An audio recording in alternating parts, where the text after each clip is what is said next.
Bienvenue dans cette nouvelle vidéo sur la rénovation de l'immeuble. Aujourd'hui, étape 0, la démolition. On casse tout dans tout l'immeuble sur plus de 420 m².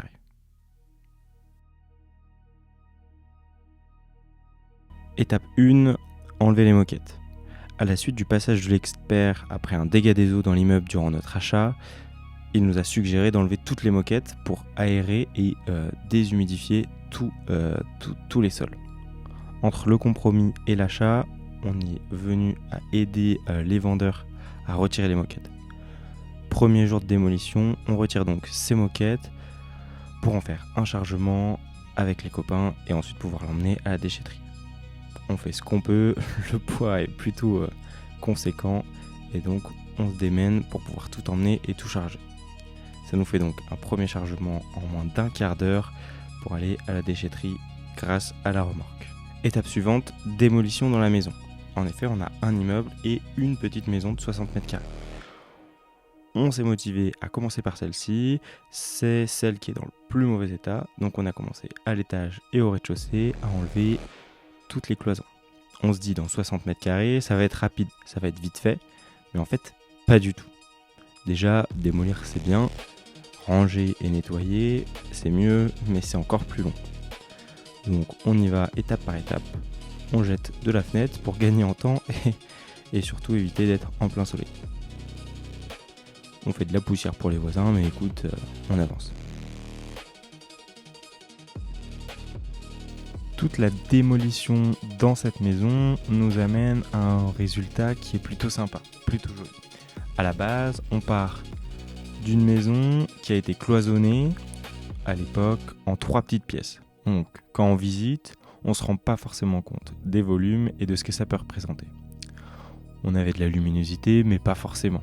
30 m² séparés en 3, c'est pas top. Par contre, après démolition, là on se rend compte des volumes, de la place et de la luminosité et de la lumière qui arrive. Et en plus, on a des jolies tomates au sol. En haut, même chose. On avait une cloison centrale dans la même répartition que va être le futur étage de la maison avec 2 chambres. Néanmoins, après démolition, on se rend compte des volumes, de la place et de comment on va pouvoir les ménager. À la suite de ça, place à la démolition dans l'immeuble. On commence par les faux plafonds, on retire tout de la manière la plus sobre. Et ensuite, on casse toutes les cloisons en briques qui ne rentrent pas dans nos plans et qu'on n'a pas prévu de garder. Majoritairement, elles correspondent aux salles de bain qui étaient présentes dans l'immeuble et qui étaient dans des proportions trop petites, pas adaptées et surtout pas optimisées pour avoir des appartements de 40 m² les plus confortables pour les futurs locataires. Et donc c'est parti, coup de masse, on retire et on conserve la majorité des éléments qui sont possibles d'être réutilisés, comme les encadrements de portes. Après la fatigue du premier ouvrier, place au second, et donc moi je m'attaque à la cloison des toilettes et à la porte. Casser tout ça, c'est bien, maintenant il faut tout enlever, et donc là place à ma mère qui vient nous aider pour retirer tous les gros morceaux. On commence par enlever les plus gros pour ensuite faire des seaux pour les plus petits. Le job est pas compliqué, plutôt simple, par contre très long. On en profite aussi pour tout trier entre les gravats, le bois, l'électricité, la plomberie, etc., etc. Ça nous fait un nombre de voyages incalculable à la déchetterie, mais au moins ça fait de la place, ça met propre et on pourra être prêt pour rénover. Je vous ai déjà parlé plusieurs fois de ces cheminées, mais alors qu'est-ce qu'on en fait ? Malheureusement, les cheminées restantes, il y en avait 4 et les 4 étaient dans les plus petits des appartements. Sur l'optimisation et la création des plans, concrètement, elles ne rentrent pas. Pour créer les espaces pour la salle de bain, la chambre et le dressing, ça ne passe pas. Donc on a décidé de les enlever. Au lieu de les casser et de mettre un grand coup de masse dessus, on s'est dit autant garder tout le contour qui est en marbre, très joli et toujours en bon état. Donc on s'arme de patience avec le moins patient de la bande, notre maçon préféré, pour enlever tout le marbre et tous les contours de la cheminée. pour ensuite pouvoir mettre des grands coups de masse et pouvoir casser cette cheminée. L'idée, les replacer dans des appartements de 80 m² où on a la place et la disposition pour pouvoir les remettre, qui seront non fonctionnels, juste un élément de déco que je trouve très sympa de réutiliser et de garder. Pour les suivantes, l'idée va être de les conserver, de les vendre ou de les replacer dans un futur logement à voir par la suite.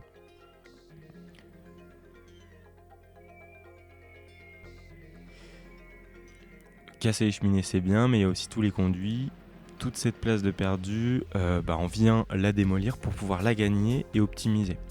En effet, dans 40 m² pour pouvoir faire un logement digne et confort, on essaye de gagner un maximum de place pour pouvoir, de 1, isoler ce qui va nous faire perdre de la place, mais surtout pouvoir avoir un maximum de place pour les cuisines. Ce qui nous donne un résultat plutôt sympa en enlevant la cheminée et les cloisons, une qui était sur la gauche et qui avait une toilette. Un espace propre, clair et sain pour pouvoir commencer la rénovation juste après. Et donc là on peut voir la seconde cheminée qui a aussi été enlevée avec une belle luminosité. Je vous avais aussi parlé de mon appartement préféré. Il est à l'étage, il fait 80 m² et pour l'instant il n'est pas traversant. Mais moi quand j'ai pris les plans je me suis dit mais pourquoi pas faire un salon séjour traversant. Et donc là vous voyez la cloison qu'on voit juste en face, je crois qu'elle va disparaître. Alors c'est parti, je donne la masse à mon meilleur copain et on est reparti pour casser du mur. Bon, c'est pas le plus futé de la bande, donc il nous a cassé le mur en un seul bloc, sauf que concrètement, même à 3 on le porte pas, c'est pas possible. Donc on enlève le peu de laine qu'il y avait qui a été mis et on est obligé de recasser le mur. Et on emmène petit bout par petit bout dans le camion. Ensuite, changement d'ouvrier, je reprends le truc. C'est sûr que quand l'ouvrier il passe pas à travers du mur avec la masse, c'est qu'il est fatigué et qu'on doit changer. Alors c'est parti, on finit de casser toute la cloison.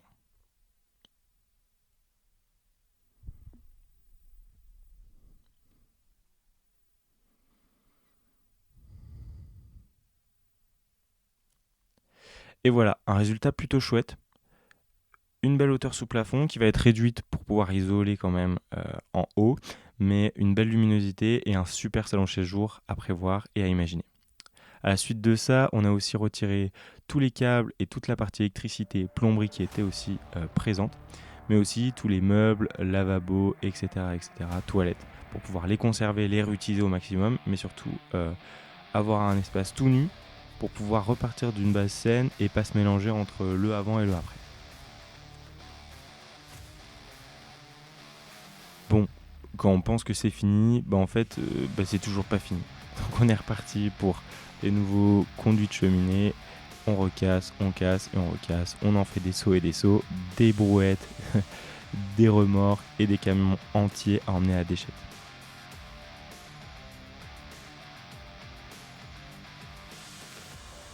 Au moins, pas besoin d'aller à la salle de sport. Le soir, on est rincé et on est reparti pour une seconde journée de démolition. Ça, c'est plutôt cool. On aura mis à peu près 3 week-ends entiers avec la famille et les copains pour tout mettre au propre. Et après la brique, bienvenue au placo.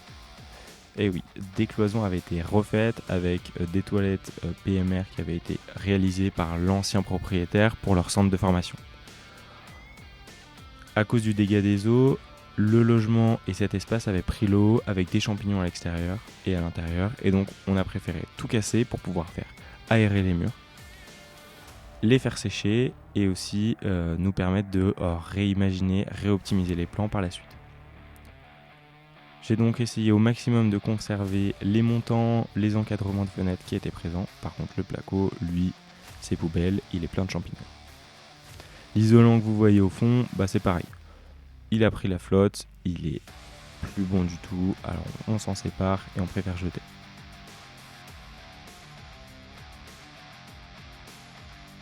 Tout ça, ça fait du job, mais au moins ça nous fera gagner du temps quand on repartira sur des travaux et qu'on enchaînera appartement par appartement. Résultat, des cloisons cassées, de la brique emmenée à la déchetterie, une multitude de voyages et de déchets jetés à la déchetterie. Et on en a gardé un maximum. Voilà, vous avez vu la partie 1, la démolition complète de l'immeuble. Prochain épisode, l'optimisation et la création des plans des 2 premiers appartements par lesquels on va commencer.